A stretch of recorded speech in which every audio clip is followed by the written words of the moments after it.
Dear Aliana, I've been working on my business for years, trying so hard to build this damn thing, and I still have nothing to show for it. And when I look at the amount of effort I'm putting in, I just don't get it. What am I missing? Am I just not doing enough? No, you're not doing enough. Not because you lack effort, but because your effort is all over the place.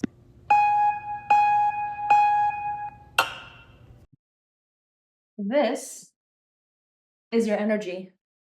This is how much energy you're waking up with every single day.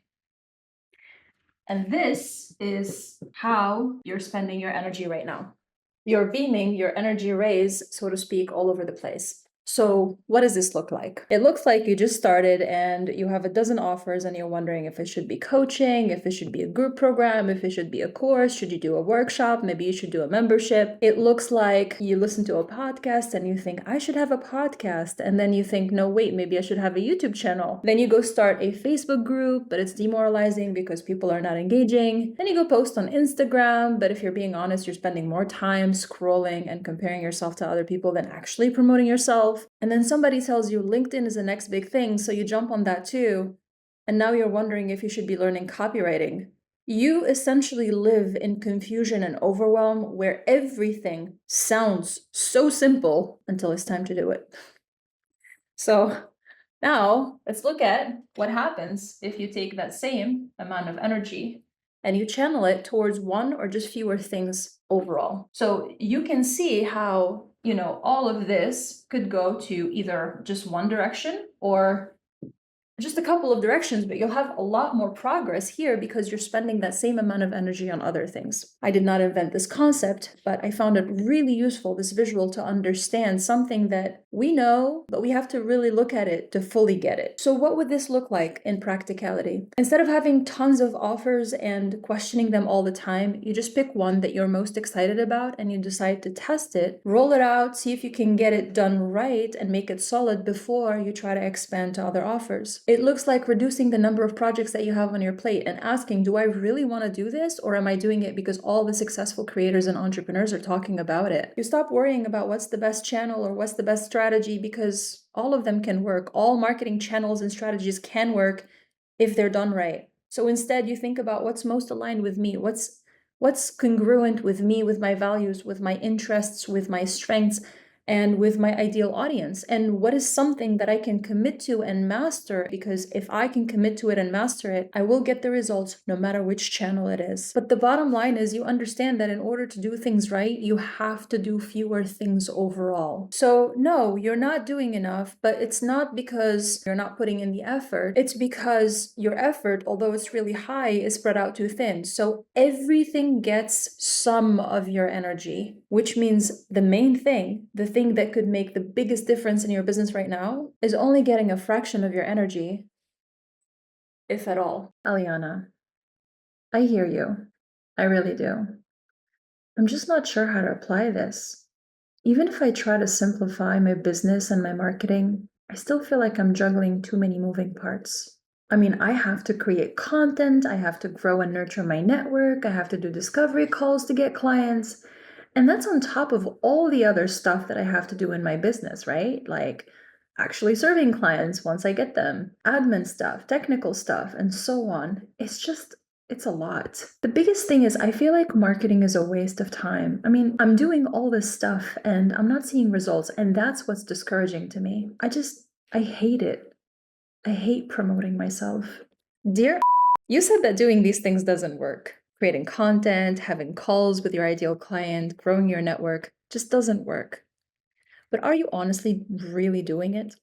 Are you really doing it with intention and consistency and belief, or are you just trying it here and there just to say you did it? You probably spend more time thinking about doing it and thinking about all the reasons why it wouldn't work than actually doing it. And I'm not saying you're lying, by the way. Your mind really thinks you've been busy doing all this stuff, but actually, no. If you were to track your actions, you'll see that it only feels that way because it's occupied so much space in your mind. So it feels like something that's a big part of your life, but it's really all happening here, or most of it. I'm sure you've tried doing some of these things. I'm sure you tried it for some time, but even if you did, you probably did it with a lot of doubt, a lot of uncertainty, And when you tried it and it didn't give you the results you were hoping for, you decided it didn't work and then you stopped doing it. Then to overcompensate, you worked really hard, but in other areas, other than promoting yourself, other than marketing yourself and your work. That's why you're so busy, but you're not seeing progress. The truth is, if you're really, really busy creating content, having calls with your ideal clients, and growing your network, you'd already have a successful business. Or at the very least, you'd be learning lessons, you'd be applying those lessons, and you'd be seeing enough progress in your business right now that you wouldn't even think about it doesn't work. You'd be too excited looking at your progress to be thinking those thoughts. So the root of your problem, the real reason you overcomplicate your marketing is to avoid it. Marketing is all about visibility and you fear being seen. The truth is, for your marketing to work, all you have to do is put yourself and your offers in front of your ideal buyer or potential buyer, listen to their feedback, and adapt, change accordingly. That's it. Of course, it is more nuanced than that, especially if you're building a brand of full self-expression. You have to figure out what matters to you first, so you're not kind of swayed by what the market wants all the time. But doing that alone will tell you what to do next. And here, let me give you a quick troubleshooting cheat sheet, if you will. If you're putting yourself out there, but nobody's noticing, nobody's engaging, that means you're either talking to the wrong audience or there's an issue with the way you're communicating what you're communicating. You're not able to get their attention and interest. So you have to either make sure that you're talking to the right people and ask yourself, am I catching their attention and interest with what I'm talking about? That's why you need to have conversations with people. It helps. Now, if you're putting yourself out there and the right people are, in fact, engaging and commenting and they like what you have to offer, they like what you say, but they're not buying, then you know the issue is probably with the offer or with the value perception. That means you have to make sure your offer is something that they value, and you have to make sure that you're communicating that value effectively. With each step, and I cannot stress this enough, no matter how stubborn you are, and I am freaking stubborn about what I love, and I will not give up. I will never give up on what I want to accommodate the market, but you still have to listen to feedback and adapt. Even if you're really stubborn like me, you have to listen to feedback and adapt. And that is the only way I've been able to make progress in my life in general, not just in business. Again, of course, there's more nuance, but it really gets to be that simple. But fear looks like this. Instead of taking some action, listening to feedback and adjusting, you just stay stuck in your head thinking about all the possibilities of all the actions you could potentially be taking if only you had more time, more energy, more clarity, more whatever else. So you overthink, you overplan, you create unnecessary complexity. And by doing that, you convince yourself that you're working really hard on your marketing and on your self-promotion. Meanwhile, you are very cleverly avoiding the emotional discomfort while keeping yourself busy with other stuff. So this is what creates this loop where you put in a lot of effort. It's true, again, you're not lying, you're telling the truth, you're putting in a lot of effort, you're working really hard.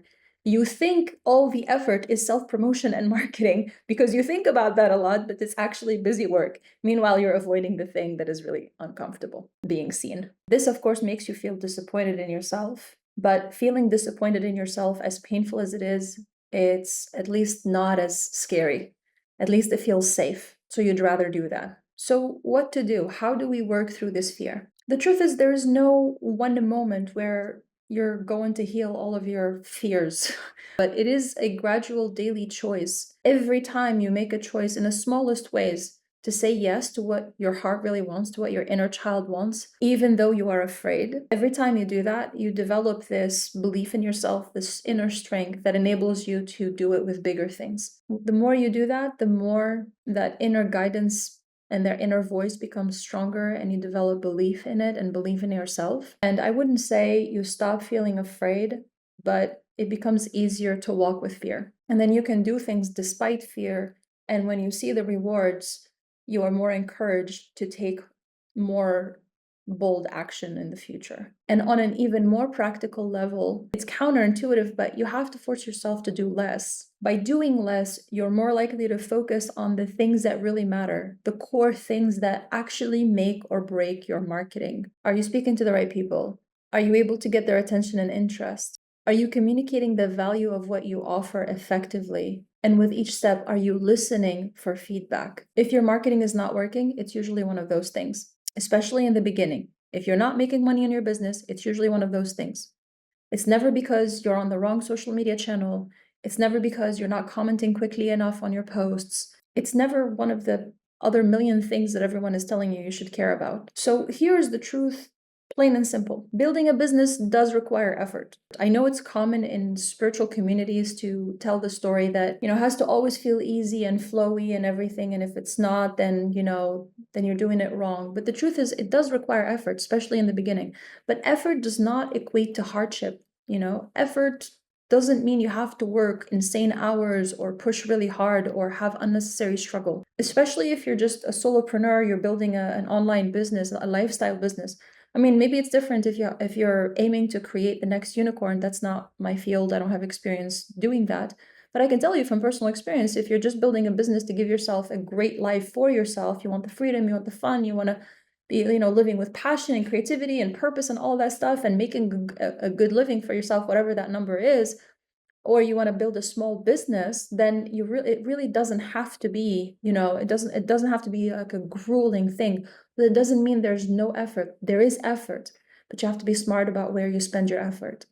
And if you do it right, that means even if you only have a couple of hours a day, if you channel your effort to the right thing and you commit to master it, you commit to stick with it over the long run, just a couple of hours a day, consistently, and you keep improving, you are going to see results. You are going to see momentum sooner than if you were to spread your efforts out all over the place, like we talked about earlier. But that's the hardest part about all this, is to master the inner game, the emotional regulation, the fear, how do you respond to yourself when you're afraid? How do you respond to yourself when you have doubts? How do you respond to yourself when you feel the feelings that are uncomfortable? Do you honor that and do you sit with that, or do you just kind of try to take some weird action that has nothing to do with the thing just to put a band-aid on it? That's the hard part, if there is any hard part. But if you want to grow your business, visibility is not optional, especially, and I'm talking to people who want to build brands of full self-expression. Your visibility is not optional.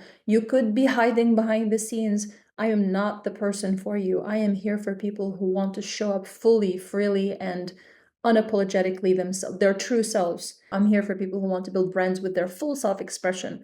I'm talking to people who have a message, who have something they want to create and put out, want to be an ambassador for something they believe in through their work. You're gonna have to show up. You're gonna have to be seen, because that's where the inner work is, and that's what I'm interested in, is the inner transformation through the process of building a brand and marketing. I see marketing and branding and all that as a path to self-realization. Not just what do you do on the outside to create a brand or to create a business, but who do you become in the process of doing that? That's what I'm interested in, and I use marketing to do that. So wherever you are, start small. Instead of being everywhere, pick just one place. One social media channel that resonates most with you, or ditch social media altogether and go meet your ideal clients in person. It's probably even better. Hang out with them, listen to them, be normal, be a normal, hopefully you haven't forgotten how to be a normal human being. Like I said earlier, like all you have to do is put yourself in front of your ideal audience, or your people, know who they are, what is it that you're offering them, put yourself in front of them, talk to them, get their feedback. And if you just remove all the other layers, marketing technicalities, that means whatever way you can speak to them. If you have their phone number and you know them, speak to them on the phone. You want to text them, you want to email them, you want to go meet them where they hang out, you want to advertise to them without ever talking to them one-to-one. Bad idea in the beginning, but please, by all means, try something. Try something. The most important thing is, instead of thinking about whether or not an idea is going to work, try it. Try it and see if it's going to work. Instead of asking yourself, is this aligned? Just do it and then figure out if it's aligned or not. Try it and then see if you want to keep doing it. Like, this is something that stopped me a lot in the beginning, where I'd be like, I don't know if I can commit to this, so maybe I shouldn't try it. No, try it and see. Hey, if you change your mind, you can always change your mind. It's okay. You have that freedom, simplify and take the small action and listen and be adaptable. Is it going to feel scary? Yes. Are you going to have doubts? Absolutely, you're going to have doubts. Of course. Welcome to being an entrepreneur. Welcome to business. You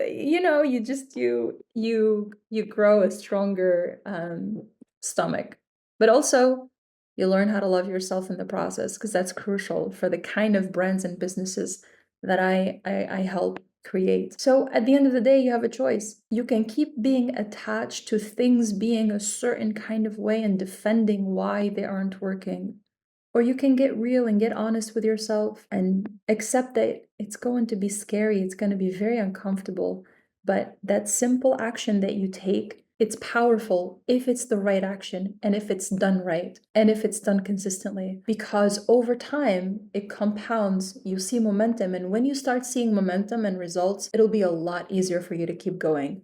But you've got to do this. You've got to believe before you see the results. Otherwise, you've got to commit to it and believe in it and act as if it's happening, not just because of some manifestation thing, but because, although that's true too, but because that's how you commit, is that you've got to believe.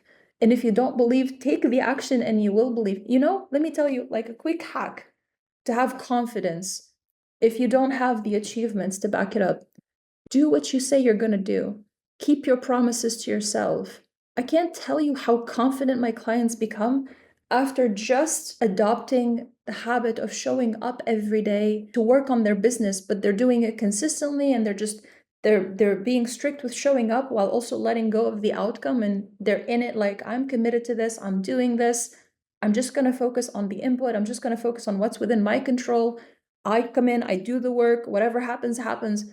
And after some time, you look back and you go, wow, like, I am that kind of person who, when they say they're going to do something, they do it, even if it's a small action, seemingly, of just working on your business for a couple of hours a day, but you're doing it consistently. It completely changes how you feel about yourself and your belief in yourself.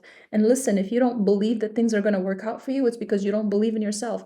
It's not that the things that you want are such a big freaking deal. Some people make these numbers in their sleep in a second. It's not the number that's problematic. It's your belief in yourself. It's the fact that you keep thinking and you keep saying, I'm going to do blah, blah, blah. Tomorrow, I'm going to do this. Next week, I'm going to do that. And you don't do it. And so you don't have self-confidence and self-belief. You don't trust yourself. That's why these things seem out of reach. So believe with the action, but if you can't find the belief, show up and you will start to believe. So what future are you ready to create for yourself?